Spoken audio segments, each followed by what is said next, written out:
the get motor or the motor ye general let's see RPM actual 1 and 2 now motor na long actual RPM go lucine ka the get motor data o 3 မီတော့တွက်ပါတယ်သူဘလို့3မီတွက်ထားလဲဆိုတော့ကြည့်လိုက်ရအောင်ဒီမှာကျွန်တော်တို့ဒီ time loop က loop time က100 millisecond ဖြစ်တယ်100 millisecond မှာ loop ပင်တစ်ခါပတ်နေမှာပေါ့နော် time minus less millisecond က100ထက်ညီရင်ကြည့်ရင် loop ပင်ကိုစပတ်ထားတယ်loop ပင်ပတ်တာဆိုတော့ဒီ time minus less millisecond ဆိုတာအနည်းဆုံးတော့100နဲ့တော့ညီပြီပေါ့နော်100နဲ့ညီမှဒီထဲကိုရောက်မှာပေါ့အဲ့တော့ဒီမှာ100လို့ပဲမှတ်လိုက်ရအောင် time minus less millisecond က get motor data တွေကို100 millisecond အနေနဲ့ဝင်သွားတယ်ကျွန်တော်တို့အဲ့ထဲမှာကြည့်လိုက်မယ်ဆိုရင်ဒါဆိုရင်100ပေါ့100 millisecond ဆိုစဉ်းစားကြည့်လိုက်100 millisecond ကို1 second ဖြစ်အောင်ဘယ်လိုလုပ်100 millisecond ကို1 second ဖြစ်အောင်ဆိုလို့ရှိရင်ကျွန်တော်တို့10နဲ့မျှောက်ပါလိမ့်မယ်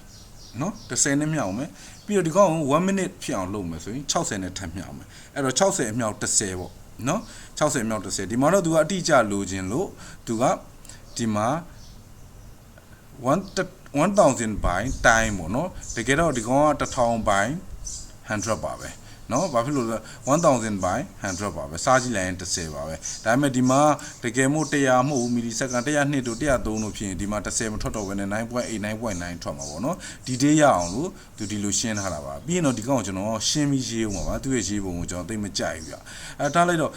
နောက်တစ်ခုကဒီမှာ RPM revolute per minute ထွက်အောင်လို့ကျွန်တော်တို့ right count နဲ့အရင်တုန်းက count အဟောင်းရဲ့ခြားနာချက်ကိုယူထားတယ်ဘယ်လောက်တွင်းခြားနာသွားလို့ဒီ100 millisecond တွင်းမှာခြားနာသွားတယ်ခြားနာချက်အဲ့ဒါကြောင့်ဒီကောင်ပါလာတာเนาะခြားနာချက်ကိုယူပြီးတော့ကျွန်တော်တို့ angular pass နဲ့ gear ratio နဲ့ကိုကျွန်တော်တို့မြှောက်ပြီးတော့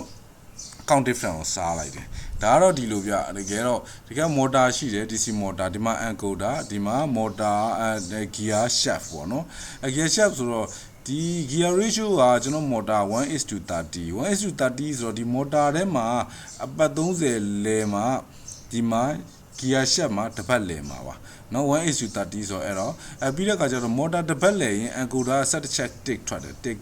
17ချက်ထွက်တယ်အဲ့တော့ဒီ gear box က gear shaft တစ်ပတ်လဲဖို့ဆိုရင်17အမြောက်30ဆိုတော့330ပေါ့နော်330ဆိုကျွန်တော်တော့မပြင်ရသေးဘူးကျွန်တော်ရဲ့ specification ကိုပြင်မယ် encoder pass ကကျွန်တော်စီမှာ17ချက်ထွက်တာဗျgear ratio က30ဗျเนาะ30 wheel diameter 0.69တော့မှန်တယ် base width ကျွန်တော်ပြင်ရအောင်မပြင်သေးဘူးmass rpm လဲကျွန်တော်မရေးသေး mass rpm ကျွန်တော်ဟာလည်းမတူဘူးဒီကောင်ပြင်ရမယ် mass rpm ဟုတ်ပြီပြင်ရမယ်အခုဒါဆိုရင်ဒီကောင်ကိုသဘောပေါက်လောက်ပြီးထင်ပါတယ်เนาะဒါဆိုရင်RPM actual 1နဲ့ RPM actual 2ကိုရပါလိမ့်မယ်เนาะဒီ60တို့ဒီ1000တို့ကတော့ပြီးရင်ကျွန်တော်ဒီကောက်အောင်လည်းရှင်းပြီးရေးကြည့်မယ်ရှင်းရေးကြည့်မယ်ဆိုတော့ RPM ACD at 1 equal to double by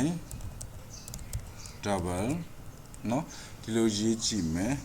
ဒီလိုရေးကြည့်ပြီးတော့ကျွန်တော်အခုဘာလုပ်ရမလဲဆိုတော့ count 1နဲ့ count 2 different ရှိမယ် time ရှိမယ်အဲ့တော့ count 1နဲ့ count 2ကိုမြှောက်ပြီးလို့ရတယ်မြှောက်ပြီးတော့ကျွန်တော် gear pass နဲ့ encoder ratio နဲ့ကျွန်တော်စားလို့ရတယ်เนาะအဲ့ကိစ္စလေးလုပ်လို့ရတယ်အဲ့တော့ကျွန်တော်ဒီမှာ double ကိုဒီဟာလေးပဲကျွန်တော်ထည့်လိုက်တော့မယ် control C V เนาะအကောင်လေးထည့်ထားမယ်ပြီးတော့ဒီမှာကျွန်တော် double ကိုကျွန်တော် time နဲ့ထည့်ထားမယ်ဒါသူ variable တွေဝင်ဖို့အတွက်ကျွန်တော်ဒီမှာ star လို့ပြထားမယ်ဟောဒီမှာလဲကျွန်တော်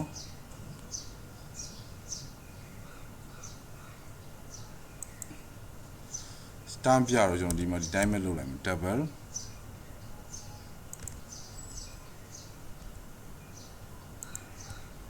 ပြီးတော့ဒီမှာကျွန်တော် constant နဲ့မြှောက်ပြလိုက်မယ် constant နဲ့မြှောက်ပြမယ်ဆိုတော့ CALC constant ကိုကျွန်တော်တွက်မယ် constant ကိုကျွန်တော်တွက်မယ်ဆိုတော့60မြောက်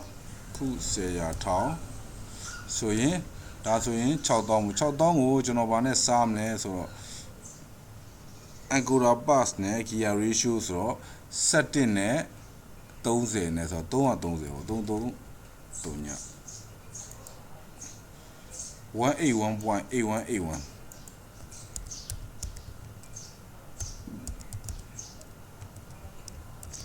အဲ့လိုလေးကျွန်တော်တွက်ကြည့်လိုက်မယ်ဘယ်အဘူကောင်းလဲတော့မသိဘူး